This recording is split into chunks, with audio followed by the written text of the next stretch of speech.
गृहिणी ना पूरे घर की नींव होती है। अगर आप खुश और व्यवस्थित हैं, तो पूरा घर खुश रहता है। एक अच्छी जिंदगी का मतलब सिर्फ काम करना ही नहीं होता, बल्कि खुद को महत्व देना भी बहुत जरूरी होता है। हेलो फ्रेंड्स, आप सभी लोगों का स्वागत है फिर से एक बार मेरे चैनल लाइफ ऑफ शिवानी मित्रा के और एक नए ब्लॉग में। तो कैसे हैं आप सब लोग? मैं उम्मीद करूंगी आप सब लोग अच्छे होंगे और हम भी अच्छे हैं।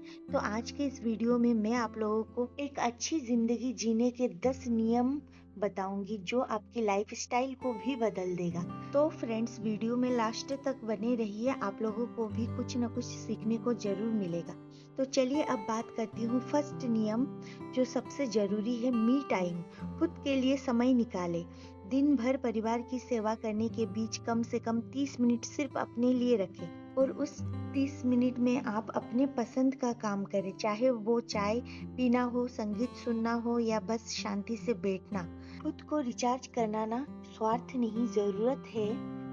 इसीलिए कम से कम 30 मिनट तो अपने खुद के लिए जरूर निकालें और अपनी पसंद का काम करें, जिससे कि आपको मानसिक रूप से शांति मिले और शारीरिक रूप से भी शांति मिले। तो चलिए फ्रेंड्स, अब बात करते हैं नियम नंबर 2। तो सुबह की शुरुआत ना अपने तरीके से करें। बच्चे और पति के जागने से कम 15 या 20 मिनट या 30 मिनट पहले उठे। हड़बड़ी में दिन शुरू करने के वजह शांति से शुरुआत करें। थोड़ा स्ट्रेचिंग करें या ताजी हवा लें। इससे आपका पूरा दिन जो है ना वो नियंत्रण में रहेगा। जैसे कि सबके उठने से पहले अगर थोड़ी देर पहले हम खुद उठ जाते हैं तो घर पूरा शांत रहता है और उस शांत वातावरण में हम अपना जो भी थोड़ा बहुत समेटना या फिर कुछ काम अधूरा रह जाता है, रात को वो सुबह सुबह पूरा कर सकते हैं। और अपना जो भी थोड़ा सा घूमना फिरना या फिर योगा करना, क्योंकि ना सब लोगों की हैबिट्स अलग अलग होती है। किसी को योगा करने की आदत है, किसी को थोड़ा वॉकिंग करना, तो ये सारा सब कुछ हो जाएगा उस टाइम के बीच। फिर नहा धो के फ्रेश हो जाएंगे। फिर अगर सब लोग उठेंगे ना तो आपको भी शांति मिलेगी और बिल्कुल भी काम करने में हड़बड़ी नहीं होगी। फिर आप सभी के डिमांड को पूरा भी कर सकते हैं एकदम आराम से। किसी को कुछ चाहिए होगा, किसी को कुछ चाहिए होगा। खुद के काम करने के बाद ना आप दूसरों का डिमांड भी आराम से पूरा कर सकते हैं, क्योंकि सुबह है ना सब लोग हड़बड़ी में होते हैं और फिर जाके हड़बड़ी में सारे काम भी उल्टे हो जाते हैं। तो इसीलिए थोड़ी देर पहले, सबके उठने के थोड़ी देर पहले उठने की कोशिश करें। तो चलिए फ्रेंड्स, अब बात करते हैं नियम थर्ड। डेली रूटीन और टू डू लिस्ट जरूर बना ले। काम का बोझ कम करने का सबसे अच्छा तरीका है प्लानिंग। रात को ही तय कर ले कि अगले दिन खाने में क्या बनेगा और कौन से जरूरी काम निपटाने हैं। जब चीजें लिस्ट में होती है तो दिमाग शांत रहता है और आपको दिमाग में कोई बोझ नहीं लगता। और सुबह उठते ही सारे काम है ना आप लिस्ट देखकर ही याद रख सकते हैं या फिर करना शुरू कर सकते हैं। तो इससे है ना सुबह की हड़बड़ी नहीं होती और दिमाग से कुछ भी आउट नहीं होता है। तो टू डू लिस्ट जरूर बना के रखें रात को ही, तो इससे है ना सुबह काम करने में और आसानी होती है। नहीं तो फिर हम आज के हड़बड़ी के लाइफ में ना सब भूल जाते हैं या फिर कुछ याद नहीं रह पाता है। एक चीज याद रहता है तो दूसरा चीज हम भूल जाते हैं। तो इसीलिए ना सबसे अच्छा तरीका है लिस्ट में लिख कर रखें या फिर मोबाइल में कहीं पर भी नोट करके जरूर रखें। तो चलिए फ्रेंड्स, अब बात कर लेते हैं नंबर 4। अपनी सेहत को प्राथमिकता दे। अक्सर महिला सबको खिलाकर खुद अंत में बचा कुचा खाती है। इससे बदले। समय पर पौष्टिक नाश्ता और लंच करें। दिन भर पर्याप्त पानी पिए। अपनी नींद से समझौता कभी ना करें, क्योंकि ये सब कुछ जरूरत है। समय के साथ साथ काम करने के आदत के अंदर ये सारी चीजें भी ऐड करना जरूरी है, क्योंकि ना नहीं तो फिर हमारी बॉडी जो है ना वो साथ नहीं देगी लंबे टाइम तक। कुछ महिलाएं ऐसी भी होती है कि वो दिन भर में बहुत कम पानी पीते हैं और पानी पीना तो जैसे भूल ही जाते हैं कि पानी भी पीना चाहिए। खाना खाते टाइम ही बस पानी पीते हैं। दिन भर हमें पानी पीते रहना चाहिए और हमें खुद के ब्रेकफास्ट, लंच, इन सब चीज़ों में भी ध्यान देना चाहिए। अच्छे से खाना खाना चाहिए। कुछ भी ऐसा नहीं कि थोड़ा सा बचा है तो इसी को खा के आज का दिन निकाल लेते हैं। ऐसा कुछ नहीं करना चाहिए। पर्याप्त रूप से भोजन जरूरी होता है सबके शरीर के लिए। तो इन सब बातों में कभी भी कॉम्प्रोमाइज नहीं करना चाहिए। अपना ध्यान खुद को ही रखना चाहिए। तो चलिए फ्रेंड्स, अब बात करते हैं नंबर 5। सीखने की आदत सिर्फ घर के कामों तक सीमित ना रहे, कोई नई स्किल सीखे, जिसे नई भाषा, कुकिंग, नई नई तकनीक, डिजिटल स्किल या कोई हॉबी या अपने आत्मविश्वास, सेल्फ कॉन्फिडेंस को बढ़ाने वाला कोई भी काम, सिलाई, फुड़ाई या फिर बुनाई, ऐसे बहुत सारे काम होते हैं जो हमें करने में भी अच्छा लगता है और सीखते रहना चाहिए। सीखने का कभी अंत नहीं होता है। हमें कुछ ना कुछ नया ट्राई करना चाहिए या फिर कोई ना कोई नई स्किल पे ध्यान देना चाहिए। घर पर खाली नहीं बैठना चाहिए। अनगिनत ऑप्शन है, कुछ ना कुछ सीखते रहना चाहिए। बस घर के काम तक ही सीमित नहीं रहना चाहिए। तो इससे आपको कॉन्फिडेंस मिलेगा और दिमाग को भी शांति मिलेगी, और घर के काम के साथ साथ आप कुछ नया ट्राई करेंगे तो वो भी दिमाग में रहेगा, तो उससे भी बहुत ज़्यादा सेल्फ कॉन्फिडेंस बढ़ेगी। तो चलिए फ्रेंड्स, अब बात करते हैं नंबर 6, घर के कामों का बंटवारा करें। सुपर वुमेन बनने की कोशिश में खुद को थकाए नहीं। बच्चे, पति को छोटे कामों की जिम्मेदारी दे, उनसे उन्हें भी काम की वैल्यू समझ आएगी और आपका बोझ भी कम होगा। मैं ये नहीं कहती कि जो ऑलरेडी ऑफिस जा रहे हो या फिर घर पे ना हो, उनको कोई काम करने के लिए आप बोले और उनके उनके ऊपर बोझ दे। घर पर अगर कोई फ्री हो, चाहे वो कोई भी हो आपके घर में, जैसे कि बच्चे, पति, या फिर वो फिलहाल घर पर ही हो या फिर ऑफिस से आ चुके हो या फिर स्कूल की छुट्टी हो, ऑफिस की छुट्टी हो, तो फिर उन लोगों से आप अपना काम करवा सकते हैं और खुद का बोझ थोड़ा सा हल्का कर सकते हैं और उन्हें भी इससे काम की वैल्यू पता लगेगा। तो ये सब आदत अपनाना चाहिए। बस खुद ही खुद सारे काम करने की ठान के नहीं बैठना चाहिए। आसपास भी लोगों को बोलना चाहिए, मदद लेनी चाहिए। तो चलिए फ्रेंड्स, अब बात करते हैं नंबर 7, प्रेजेंटेबल। घर पर रहने का मतलब यह नहीं कि आप सारा दिन अस्त व्यस्त रहें।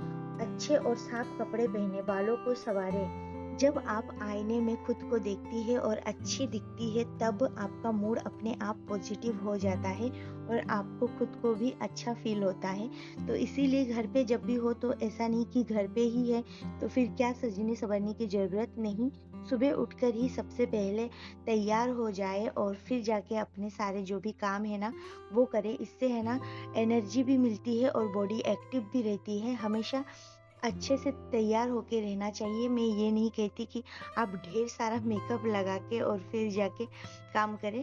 बस अपना जो बेसिक सा चीज़ होता है ना, वो तैयार होके आराम से फिर अपना जो भी काम हो वो सारा सब कुछ करें। घर पे रहने का मतलब ये नहीं कि आप ढीले ढाले कुछ भी पहन के पूरे दिन घर पे मेसी सा बन के घूम रहे हो, ऐसा नहीं है। तैयार होके अच्छा दिखना चाहिए और लोगों को भी देख के अच्छा लगना चाहिए। तो ऐसे बनकर ही रहना चाहिए। तो चलिए फ्रेंड्स, अब बात करते हैं नंबर 8, सोशल कनेक्शन बनाए रखें। सोशल कनेक्शन बनाए रखना भी थोड़ा जरूरी होता है। सिर्फ घर की चार दीवारी में ना खो जाए। अपनी सहेलियों से बात करें, रिश्तेदारों से मिले या किसी सोशल ग्रुप का हिस्सा बने। सामाजिक जुड़ाव मानसिक तनाव को ना कम कर देती है। तो इसीलिए है ना, सहेलियों से बात करना चाहिए, थोड़ा बाहर जाना चाहिए, घूमना चाहिए, फिरना चाहिए, दुनिया देखना चाहिए। दुनिया में कितनी नई नई चीजें आ रही है, उन सब चीजों को देखना चाहिए, समझना चाहिए। हर चीज को देख के परखना चाहिए। लोगों से, अलग अलग लोगों से मिलते हैं तो अलग अलग नॉलेज भी मिलती है। तो थोड़ा बहुत बाहर का कनेक्शन भी रखना चाहिए। ऐसा नहीं कि आप पूरा दिन घर का काम करते हो और घर में ही रहते हो, तो इससे है ना आप चार दीवारी में कैद हो जाते हो और मूड है ना हमेशा चिड़चिड़ापन से भरा हुआ रहता है। तो इसीलिए सब लोगों से बात करें, हंसे और घूमे फिरे, इंजॉय करें। इंजॉय करना भी बहुत जरूरी होता है, इससे मूड फ्रेश होता है। तो इन सब चीज़ों का भी ध्यान रखें। बस घर में ही खोए ना रहे, थोड़ा थोड़ा बीच बीच में टाइम निकाल के लोगों से उठना बैठना मिलना भी जरूरी होता है। इन सारी बातों का ध्यान रखने से ना आपको बाहर की बहुत सारी नॉलेज मिलती है जो कि आपके लाइफ में भी काम आती है। लोगों से भी आपको सीखने का मौका मिलता है, नई नई चीज़ें, नई नई बातें। तो इन सब चीज़ों का भी ध्यान रखना चाहिए। थोड़ा ज़्यादा नहीं पर थोड़ा सा सोशल कनेक्शन भी रखना चाहिए। तो चलिए फ्रेंड्स, अब बात करते हैं नंबर 9, बजटिंग और बचत की कला। हाउसवाइफ के लिए ना बजटिंग और बचत की कला है ना बहुत महत्वपूर्ण है। घर की आर्थिक स्थिति की जानकारी हमेशा रखना चाहिए। अपनी छोटी मोटी बचत सेविंग करने की आदत डालें। आर्थिक रूप से जागरूक होना आपको सुरक्षित और सशक्त महसूस कराता है, तो इसीलिए है ना हमें सेविंग पर भी ध्यान देना चाहिए। और घर की महिलाओं को सेविंग का विशेष ध्यान देना चाहिए। हर चीज में थोड़ा बचत करना चाहिए। हाथ खोल के नहीं, थोड़ा सा बंद करके रखना चाहिए। तो इससे है ना बहुत सारे फायदे होते हैं, जैसे कि महीने का राशन महीने में लाना और उसे महीने भर तक ही चलाना। तो ये सारी चीज़ों का ध्यान रखना, किसी चीज़ में बहुत ज़्यादा चीज़ें यूज़ ना करना, थोड़ा बचत करने की कोशिश, हर महीने में थोड़ा थोड़ा बचत करने की कोशिश करते रहना चाहिए। तो इससे है ना घर का रूटीन भी अच्छा चलता है और महीने के लास्ट में देखेंगे कि थोड़ा बहुत सेविंग भी होता है। तो हर चीज़ पे ध्यान देना बहुत ज़रूरी होता है। तो चलिए फ्रेंड्स, अब बात करते हैं नंबर 10, सबसे लास्ट। तो ना कहना सीखे और तुलना करना बंद करें। हर किसी को हर समय खुश रखना मुमकिन नहीं है। अगर आप थकी हुई है तो मना करना सीखें। साथ ही अपनी लाइफ की तुलना सोशल मीडिया पर दिखने वाले परफेक्ट जिंदगियों से ना करें। आपका संघर्ष और आपकी सफलता आपकी अपनी होती है। हम अक्सर ऐसा सोचते हैं कि दूसरों की लाइफ बहुत अच्छी है और हमारी अच्छी नहीं है, पर ऐसा नहीं है। सबकी लाइफ अच्छी होती है अपने अपने स्तर पे। तो ऐसा कभी मत सोचिए। जब भी ऐसा लगे तो जो लोग हमसे दुखी है उन लोगों को देख लेना चाहिए। फिर आपको लगेगा कि आप बहुत खुश है और आपको बहुत अच्छी लाइफ मिली है। तो इसी वजह से किसी की लाइफ देखकर आप ऐसा ना सोचे कि हमारी भी ऐसी होनी चाहिए। आपकी जैसी लाइफ है वो बहुत अच्छी है अपने स्तर पे, और अपने लाइफ को अपने स्तर पर ही अच्छे करने की सोचिए, दूसरों का देख के नहीं। जो आपके पास है उसी में खुश रहिए और उसी को थैंकफुल सोचिए कि ये ही हमारे पास सब कुछ है। तो देखेंगे आपको धीरे धीरे आपकी लाइफ में ये मिलेगा कि जो आपके पास है ना उसे ही आप देख पाएंगे, जो नहीं है उसे आप बिल्कुल भी नहीं देख पाएंगे। तो ये सबसे अच्छी बात होती है, जो है उसे देखिए, जो नहीं है उसे बिल्कुल भी ना देखिए। तो चलिए फ्रेंड्स, आप लोगों को मैं लास्ट में एक खास टिप्स देना चाहती हूँ अच्छी लाइफ जीने का। तो याद रखें, एक खुशहाल माँ और पत्नी ही एक खुशहाल घर बना सकती है। अपनी खुशी की चाबी है ना दूसरों के हाथ में कभी ना दे। अपनी खुशी की चाबी अपने हाथ में ही रखिए। तो फ्रेंड्स, आज के ये टिप्स आप लोगों को कैसी लगी आप लोग मुझे जरूर कमेंट करके बताना। आप लोगों का एक कमेंट मुझे मोटिवेट करता है दूसरा वीडियो बनाने के लिए। तो चलिए फ्रेंड्स, आज के लिए बस इतना ही। फिर मिलूंगी एक नए ब्लॉग में। तब तक के लिए आप अपना और अपनों का ध्यान रखिए। Bye bye. अच्छे से रहिए, खुश रहिए।